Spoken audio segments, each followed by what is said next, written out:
Hello there. Welcome to the Brains versus Stomachs project. On this channel, we talk about population and how population explains many of the economic differences we see between societies, past, present, and future. In this video, we'll summarize what our channel is all about, as well as the research and data that supports our work. Let's start with the basics. We all know how population size impacts the economy. The more people, all other factors being equal, the bigger the economy. Our interest, however, is in population age structure. That is, the share of adults relative to non-adults, children, teenagers, and the elderly. Hence the name of the project, by the way, Brains versus Stomachs. Our research statement is provocative but very simple.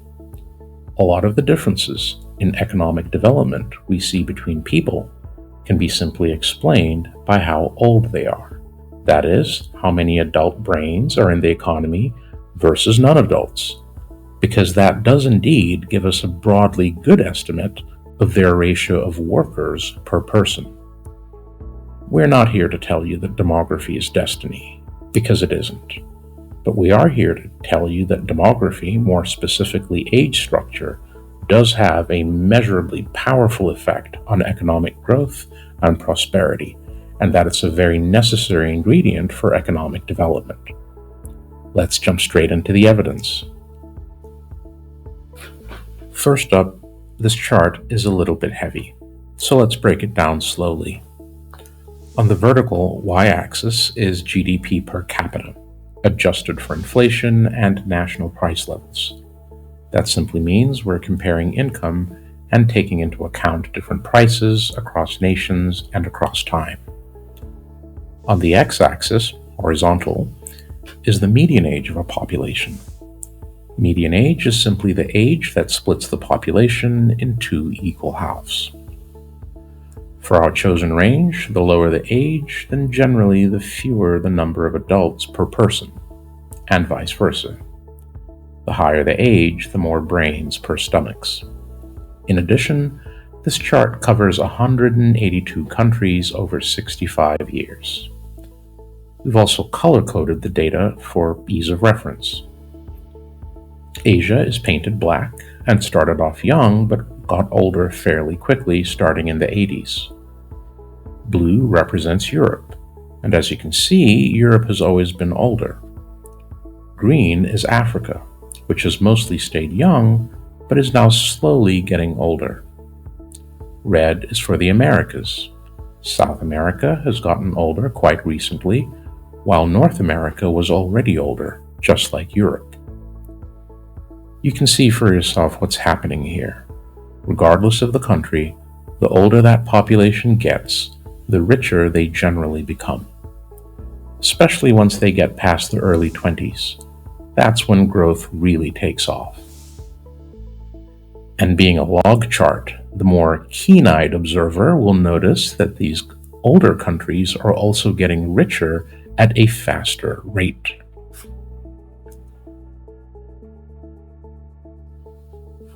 It's these differences in age structure that greatly explain why we're still observing an economic divergence between the older global north and much of the more tropical and younger global south.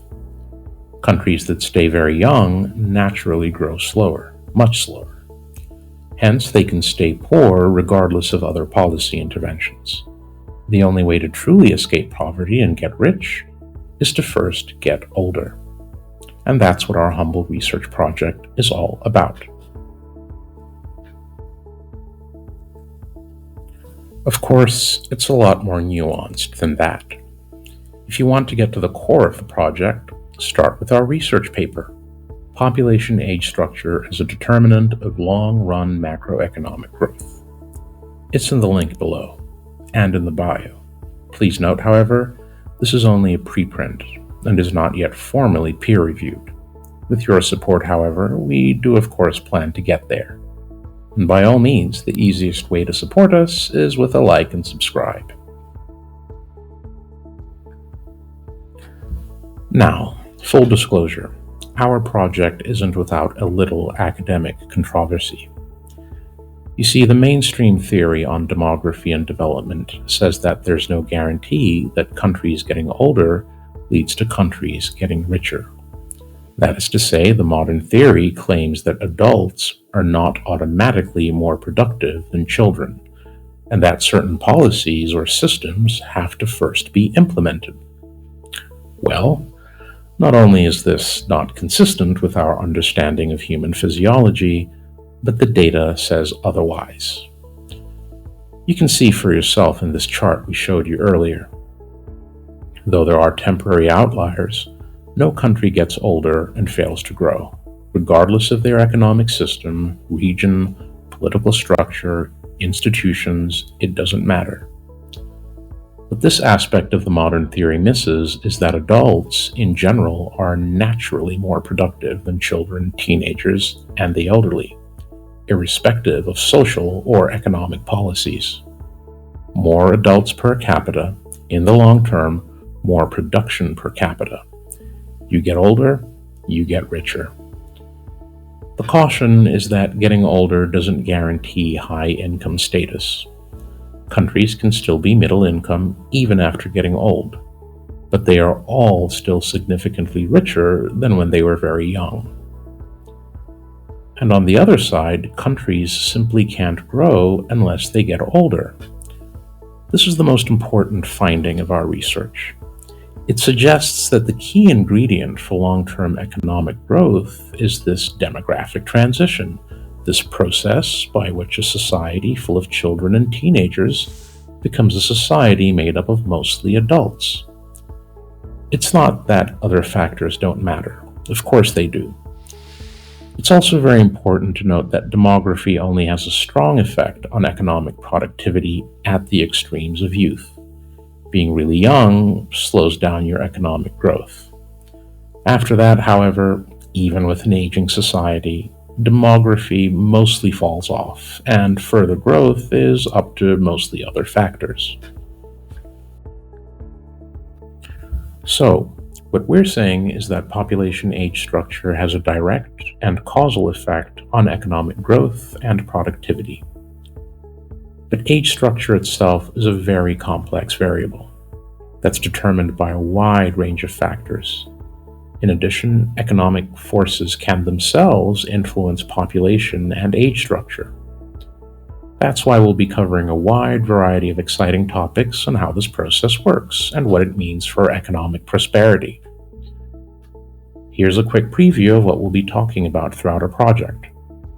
Do check out our next video for more details. First, we talk about the basics of how age structure works: birth rates, death rates, and migration. These are, after all, the basic building blocks of demography. The work does get rather technical, so we have a secondary channel for that. On this channel, however, we'll keep our material light and approachable. Secondly, we'll do some videos on population megatrends, such as population aging and geoeconomics. In our ethnodemography series, we explain how well these demographic forces help explain variation between groups of people. We'll highlight how people really are the same, regardless of their ethnic group or whatever, and that it's these external and temporary forces, such as disease and discrimination, that help explain much of our economic differences. Finally, we'll talk about what the future has in store for humanity, given all these demographic changes. Spoiler alert, the future is awesome for all of us. But like we said, demography is not destiny. It is a powerful and necessary economic stimulant, but other factors can have a bigger impact. We'll keep repeating this point throughout the project. It keeps us humble and actually improves the quality of our work. We'll be delivering our content mainly through YouTube and Patreon videos, as well as a few more research papers. Other delivery channels are in the works, though. As mentioned earlier, check out the next video for a more detailed view of what content we'll be covering. As you can see, we're going to cover a lot of topics across many different disciplines. And we'll be covering some pretty sensitive matters, especially on issues to do with fertility, migration, and economic differences. That's why it's important to make it very clear that we're not here to engage in any funny business. No misinformation, conspiracy, culture wars, or any of that stuff. We're not here to peddle an agenda or an ideology. This project really is about demography and economics. It's just science. Full disclosure, however, we do critique one big economic theory we touched on earlier called the demographic dividend hypothesis. We can back it up, though. Otherwise, we're here to do some good science. That's it.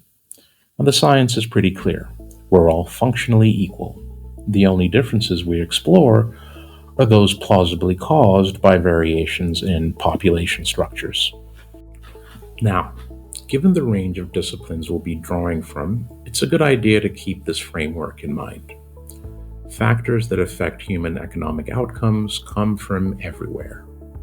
We can control some factors very well, such as policy, for example. Others, such as geography, are a bit trickier to overcome, though they can still be overcome. Our ability to detect and measure these variables also varies. Further complicating our analysis is the fact that all these factors have their own subdisciplines and fields. Factors interact with each other. They exhibit bicausality. Not all factors are known and identifiable. Then there's the issue of correlation versus causation, different methodologies. We can go on. Like we said, it's complicated. For our project, however, the focus is narrower. Fertility, mortality, and migration. These are the main factors that influence population. From an academic perspective, we focus on gender studies, health sciences, and some political science. These in turn are greatly influenced by both geography and human technology, or agency if you want to be a little bit more general. We then venture into the economic sciences to make our case that these demographic forces do indeed have a direct causal effect on economic outcomes and that we can measure them. In the words of Sir Isaac Newton, "If I have seen further than others, it is by standing on the shoulders of giants." This entire project, and all formal research in general, would not be possible without the brilliant work of other vastly more accomplished scholars. We merely draw upon their work and mostly validate many of their own insights and hypotheses. We've cited over 100 scholars in our main paper, but here are the top 12 scholars whose work has greatly informed and inspired our project. Just a heads up, this part of the video will be more technical, but it's essential given the nature of our work. Professors Lee and Mason are the architects of a rather obscure but powerful field of demographic economics known as intergenerational transfers. Their work has been the bedrock of our own research, and hence why we called the core quantitative model in our paper the Lee-Mason model. Dr. Eberstadt describes demography as a socio-economic force that alters the realm of the possible, which is arguably the most accurate description of how demography influences economic productivity. Effectively, when societies are very young, the realm of economic possibilities is much narrower, as economic growth is severely constrained. There are many more insights from Dr. Eberstadt that we'll be exploring, especially his work on labor force participation. Fertility is arguably the most critical driver of age structure. Being an inherently feminist topic, we draw heavily from the field of feminist economics, a discipline that was arguably spawned by Professor Waring's 1998 book, If Women Counted. More specifically, however, our interest is in the role of women in child-rearing versus traditional labor. In this regard, we're greatly inspired by the works of Professors Frohlberg and England. Together and individually, they've published a commanding body of work on the economics of fertility and child-rearing. Continuing with the discipline of feminism, and for future content, we'll be venturing into the broader trend towards gender equality in the labor market, especially as it pertains to fertility. On this front, we'll be exploring the award-winning work of the Nobel laureate Professor Golden. Professor Galler's magnum opus, Unified Growth Theory, already figured out much of what we talk about. That before societies can truly become rich, they first need to go through this population shift. Professor Bloom's body of work has been foundational for the field of demographic economics. While we do deviate from some aspects of Bloom's dividend hypothesis, which we cover in greater detail, mechanically it's profoundly accurate, and without it, this whole research project simply wouldn't be possible. Professor Goodhart's insight on aging populations was crucial for our synthesis of how age structure affects aggregate discretionary spending and growth. His book, The Great Demographic Reversal, co-authored with Manoj Pradhan, is essential reading. Professor Romer's prize-winning papers remain the go-to for any scholar venturing into the field of macroeconomic theory. Much of our own paper structure, flow, and methodology is greatly inspired by Romer's work. And we do also attempt to integrate these demographic factors into his own technology equations. The late Nobel laureate Paul Samuelson laid out much of the quantitative plumbing we all use in the field of demographic economics and economics in general. A lot of what we discuss can be derived from his contributions. There are many more intellectuals that have done great work in our chosen field. Subject to resources, we hope to eventually publish some content that shines a spotlight on these great scholars and their brilliant work. Thank you so much for watching our video.